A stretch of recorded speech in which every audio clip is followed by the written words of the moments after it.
Muito bem, pessoal. A partir deste vídeo, vamos estudar a nova Lei de Licitações e Contratos, a Lei 14.133 de 2021, que veio substituir a antiga Lei 8.666 de 1993.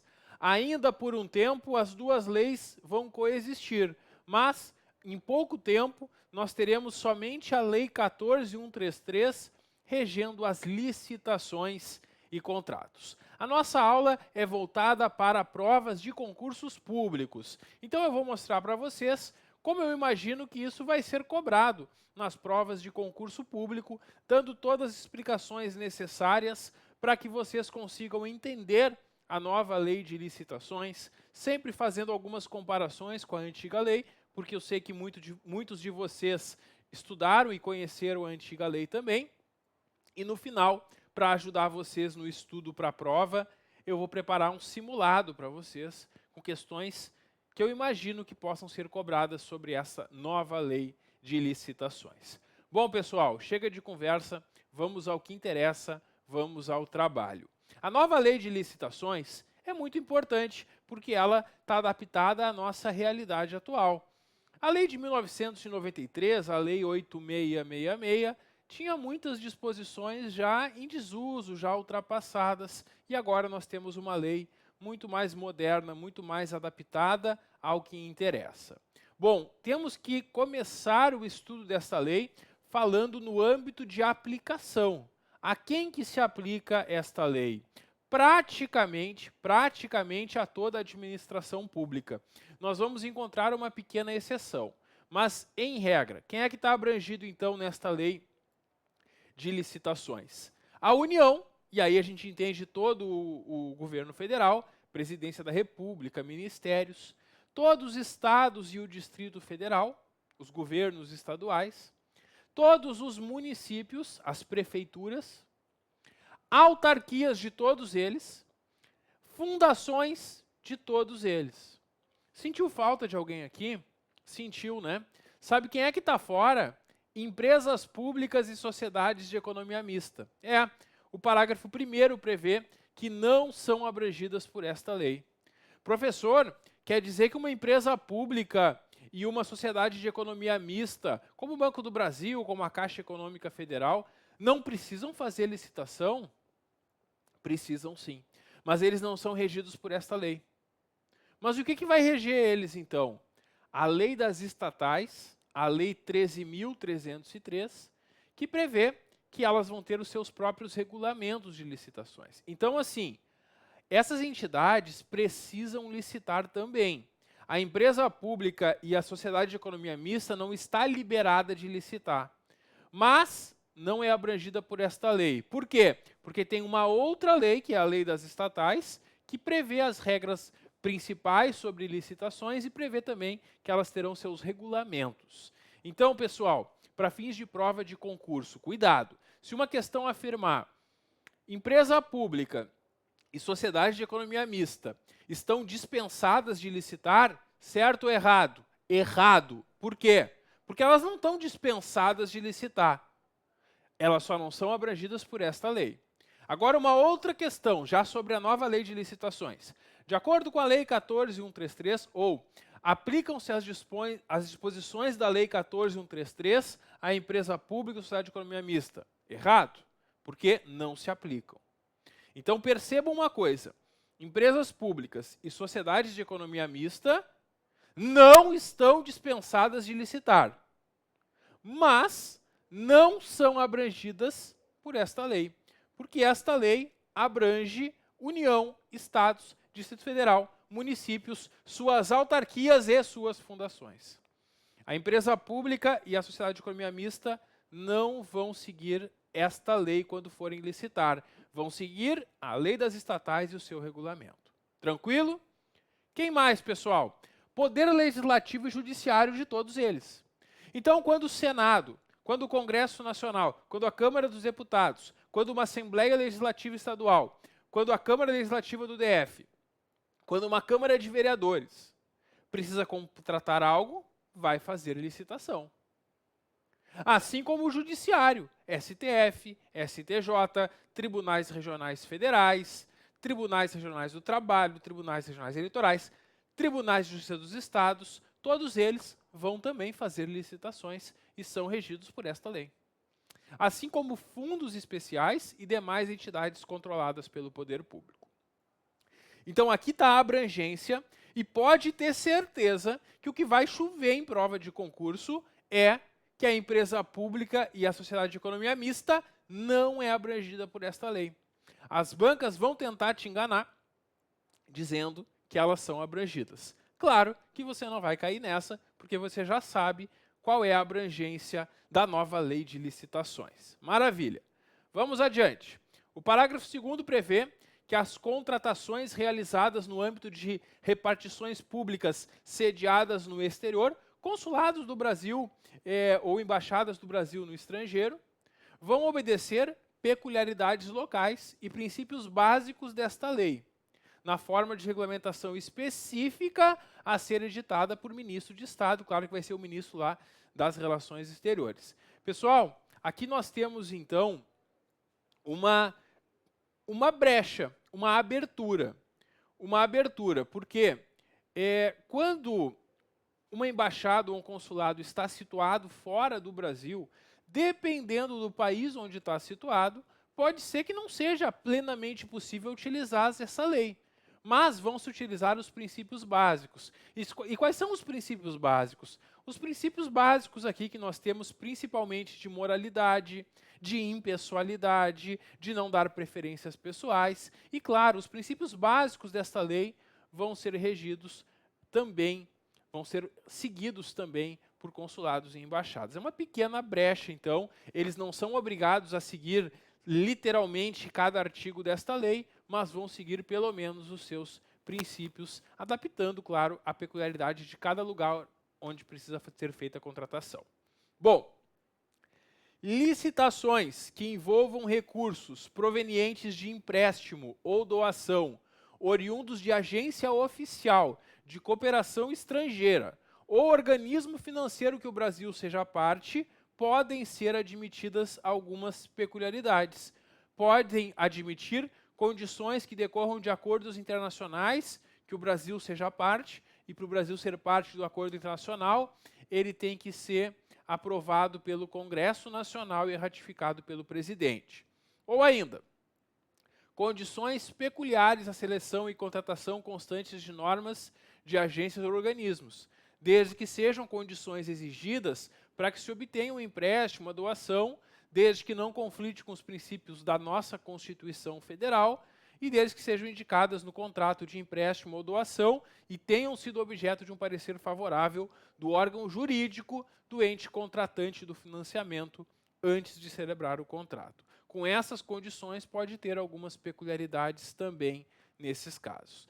Então percebam que nós temos regras e exceções aqui no começo desta lei, e isso justamente pode ser objeto de prova em concurso público, sempre é importante observar.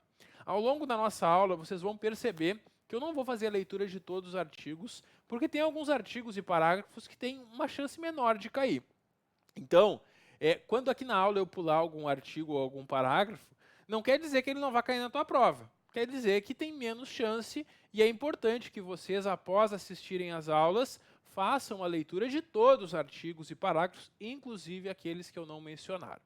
Bom, vamos ao que interessa. Artigo 2º. A que se aplica esta nova lei de licitações? Alienação e concessão de direito real de uso de bens. Se um bem é público, é possível que seja alienado ou concedido o direito de uso sobre eles. E para isso é seguida esta lei de licitações. Se tem um espaço público que vai ser cedido para essa concessão de direito real de uso, abre uma licitação e quem ofereceu o maior valor vai utilizar esse bem público, por exemplo. Essa lei também se aplica para a compra, inclusive por encomenda, claro, as aquisições. Também para locação, quando o ente público vai fazer uma locação de algum espaço.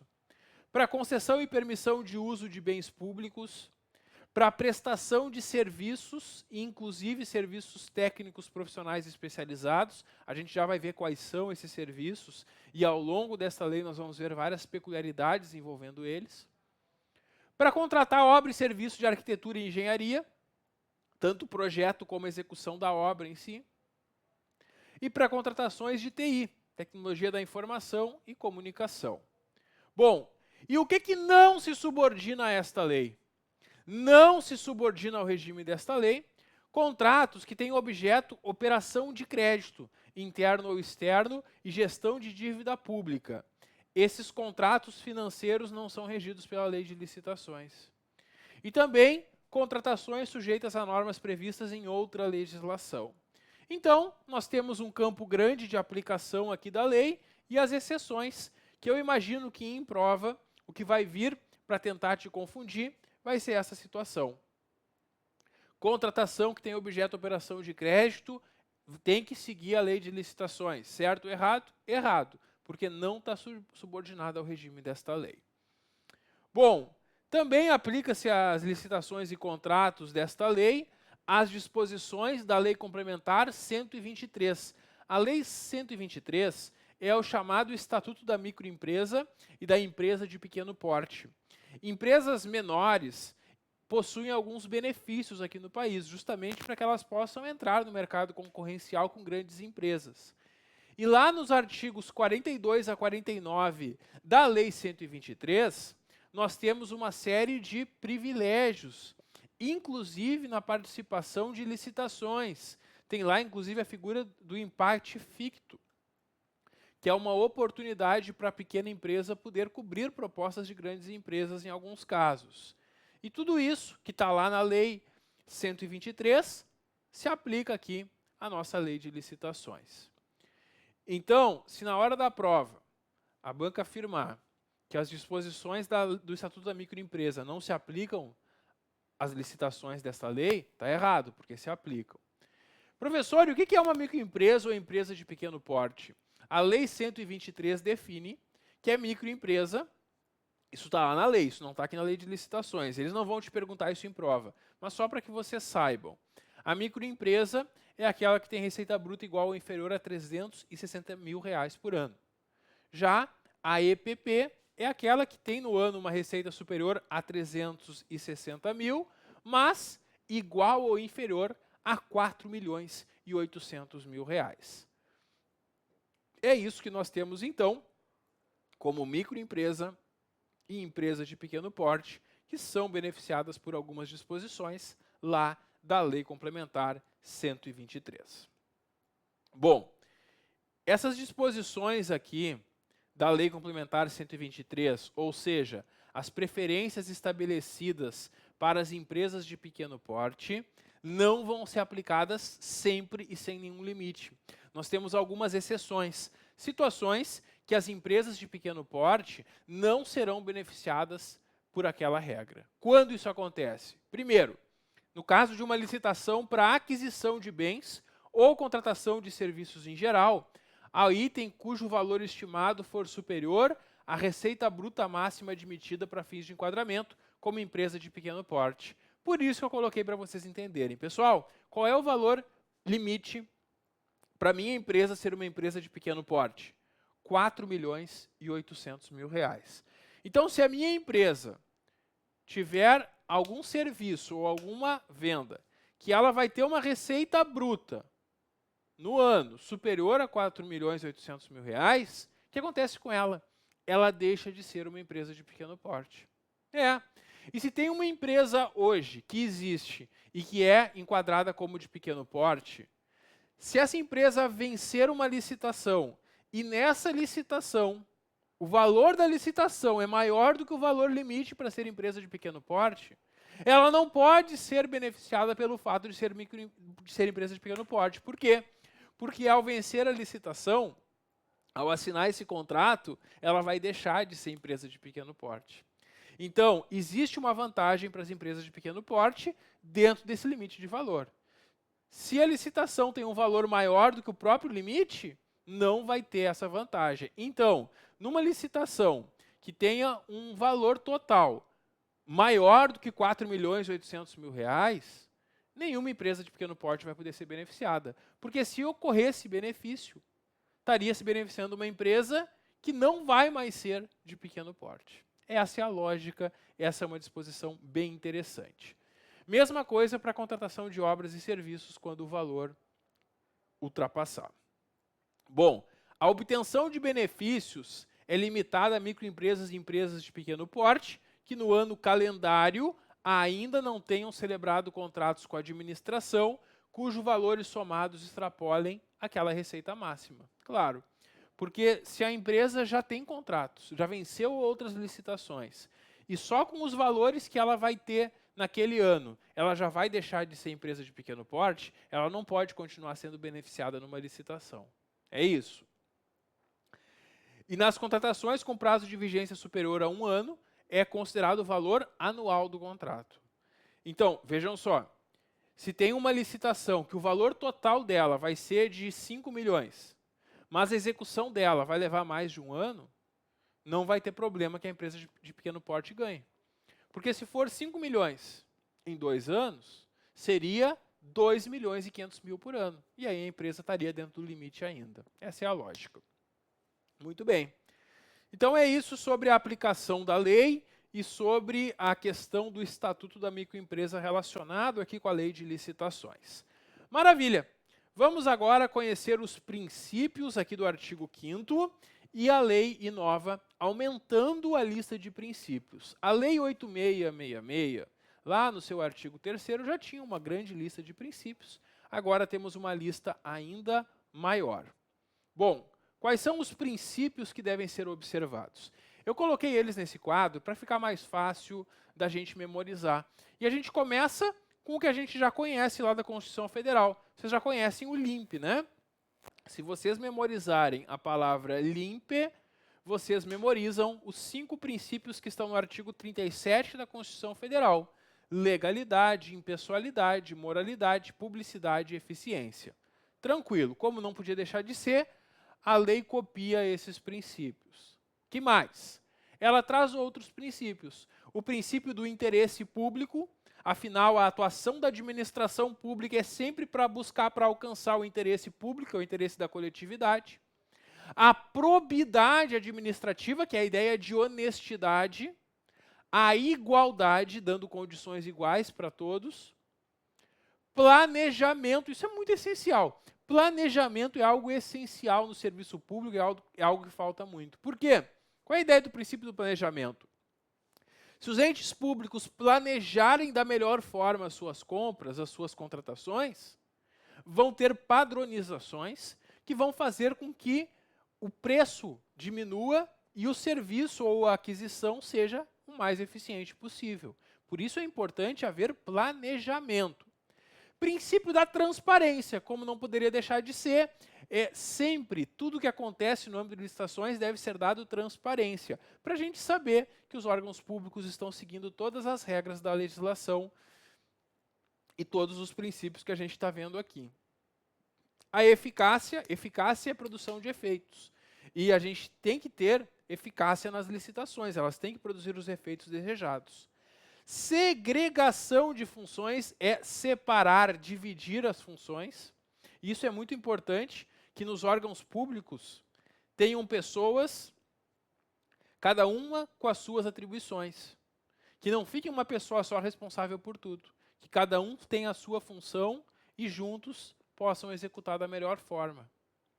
O princípio da motivação, porque tudo que é feito na administração pública, ou quase tudo, deve indicar o motivo. Então, eu quero fazer uma contratação no ente público. Eu vou indicar o motivo. Qual a razão pela qual eu quero fazer aquela contratação ou adquirir aquele bem? O princípio da vinculação ao edital, isso é interessante. Na Lei 8666, a gente tinha o princípio da vinculação ao instrumento convocatório, porque lá na Lei 8666 tinha edital para as licitações em geral e tinha uma modalidade que tinha uma carta convite, que era a modalidade de convite. A modalidade de convite deixa de existir com a nova lei, ela ficou lá na Lei 8666, e agora todas as modalidades possuem edital. Então, o princípio não é mais a vinculação ao instrumento convocatório, é a vinculação ao edital, que basicamente diz o seguinte: a administração pública quer licitar, quer contratar, ela publica um edital e ela está vinculada àquele edital. Ela não pode depois, durante a licitação, deixar de seguir as regras daquele edital. Não pode depois mudar as regras do jogo. O edital vai trazer todos os critérios daquela licitação. E a comissão de licitação, os servidores encarregados, todos vão seguir exatamente o que está lá no edital. Princípio do julgamento objetivo. Também já existia na Lei 8666, e a gente tem que ter um cuidado que as bancas gostam de trocar julgamento objetivo por julgamento subjetivo. O julgamento de uma licitação deve ser objetivo, não pode ser subjetivo. O que seria um julgamento subjetivo? Seria um julgamento que eu levo opiniões, critérios pessoais em consideração. Não posso. O julgamento tem que ser objetivo. Como é que é um julgamento objetivo? Quem for fazer análise para ver se a empresa venceu ou não a licitação, vai olhar para o edital, vai olhar para a proposta apresentada e vai comparar item por item. Atende o edital? Aprovado. Não atende? Reprovado. Se for uma licitação com pontuações, como as licitações com técnica, conforme o edital, para isso tantos pontos, para aquilo tantos pontos, vai seguindo exatamente aquilo. E se tem duas empatadas, não vai seguir um critério pessoal. Ah, eu gosto mais dessa ou da outra. Não, porque não interessam critérios subjetivos. O julgamento tem que ser totalmente objetivo, seguindo sempre o que está na lei e o que está no edital. Princípio da segurança jurídica, princípio da razoabilidade, princípio da competitividade, que é algo que é estimulado aqui na Lei de Licitações, que os que querem fornecer ou prestar serviços façam a competição e o que oferecer a melhor proposta, vença e forneça o produto ou preste o serviço. Princípio da proporcionalidade. Celeridade está ligada à rapidez na conclusão do processo, que não demore demais uma licitação, porque esse é um grande problema, né? Muitas vezes o órgão público demora para prestar algo que deve para a própria comunidade, porque está amarrado à lei de licitações, então ela deve ser célere, não deve demorar demais. Economicidade e o desenvolvimento nacional sustentável, que também estava na Lei 8666, que é uma ideia de buscar o desenvolvimento do país, mas sempre com a sustentabilidade, com a questão de preservação ambiental junto. Então aqui estão os princípios da nova Lei de Licitações, muitos que já estavam na antiga lei, e aqui geralmente o que as bancas vão fazer em prova é misturar esses princípios com outros que elas vão inventar, ou mudar algum nome deles, como por exemplo, trocar julgamento objetivo por julgamento subjetivo, fazendo alguma pegadinha para tentar enganar vocês. Também cuidado com esse da probidade administrativa, né? Porque eles podem tentar te enganar dizendo que é o princípio da improbidade administrativa, que estaria errado, né? Porque o princípio é da probidade. A probidade é a honestidade. Muito bem, então é isso que nós temos aí sobre os princípios. E o nosso próximo artigo é o artigo 6º, que traz as definições desta lei. O artigo 6º vai nos consumir bastante tempo hoje, porque ele é uma espécie de glossário da lei. Ele traz vários conceitos que nós vamos utilizar ao longo da lei e mais, sempre muito cobrado em prova. Curiosamente, na antiga Lei de Licitações, na Lei 8666, também era o artigo 6º, que sempre foi muito cobrado em provas. Agora nós temos um artigo 6º na nova lei aprimorado, com conceitos mais modernos, como a gente vai perceber, e muitos conceitos que já estavam também na Lei 8666. Começando pelos conceitos de órgão e entidade. E aqui a gente sempre vai ter uma relação muito próxima com o estudo do direito administrativo. O que a gente estuda no direito administrativo sobre órgão público e entidades? O órgão público é aquele ente despersonificado ou despersonalizado. O órgão público não possui personalidade jurídica própria. Um órgão é uma parte de uma pessoa. Um órgão é uma parte de uma pessoa. Já a entidade é aquela dotada de personalidade jurídica própria. Uma autarquia é uma entidade, por exemplo.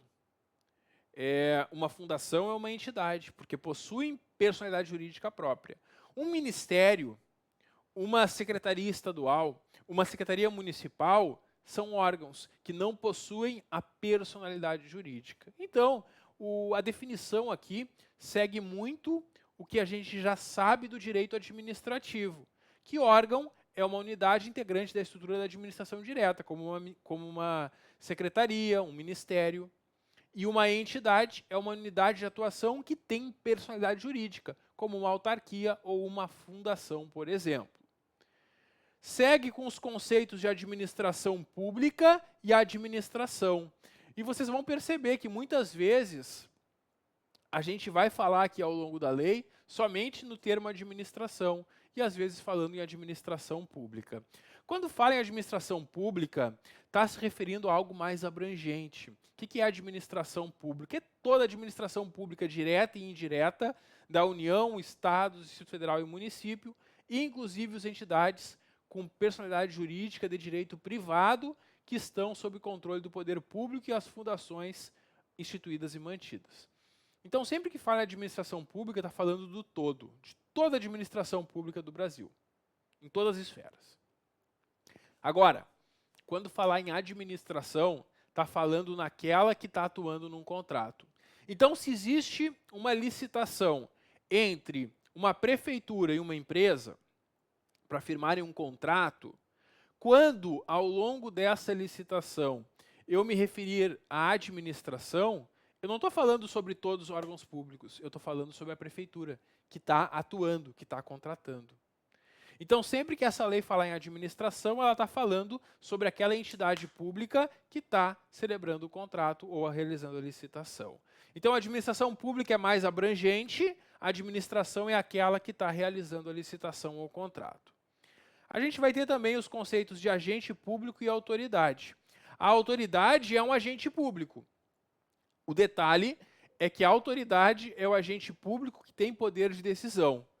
Todo agente público tem poder de decisão? Não necessariamente. Porque o agente público é todo que está lá na administração pública atuando, seja em razão de eleição, nomeação, designação, contratação ou qualquer outra forma de investidura ou vínculo, que está lá exercendo um mandato, cargo, emprego ou função.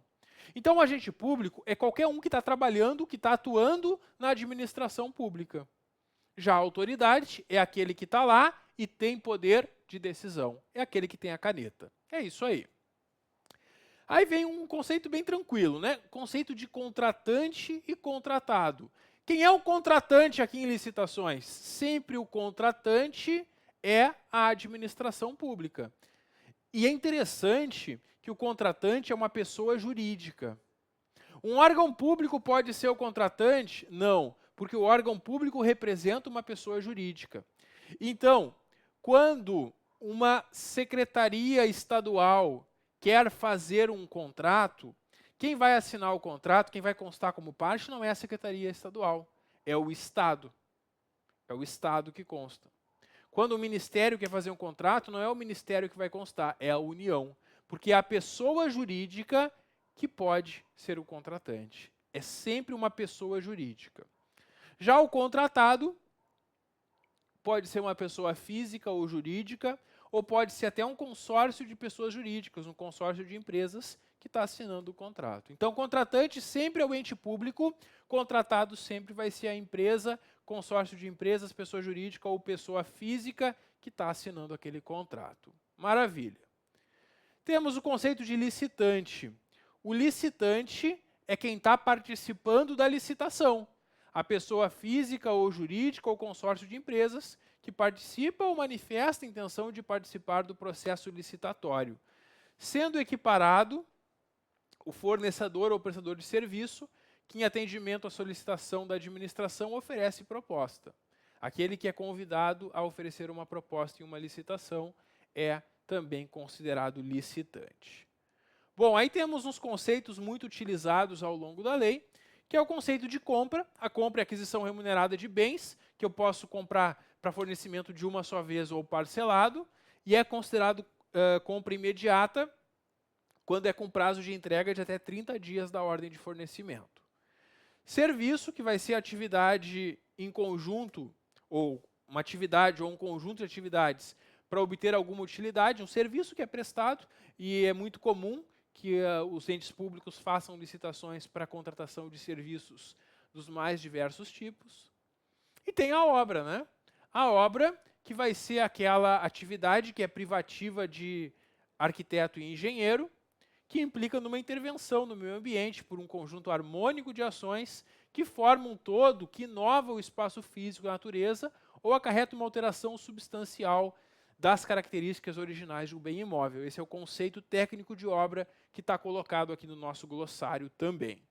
Bom, agora vem um conceito muito importante e essa diferenciação vai acarretar até mesmo mudança na definição da modalidade de licitação adotada e até mesmo do intervalo mínimo depois que vai ter que ser observado entre a publicação do edital e a abertura das propostas. Eu estou falando na conceituação de bens e serviços comuns e bens e serviços especiais. E isso é algo que a lei do pregão já trazia, porque o pregão foi uma modalidade de licitação criada e instituída para bens e serviços comuns. O bem e serviço comum é aquele que eu consigo, de uma forma objetiva no edital, especificar o que eu quero por meio de especificações usuais de mercado. É algo comum, é algo fácil de descrever e encontrar no mercado.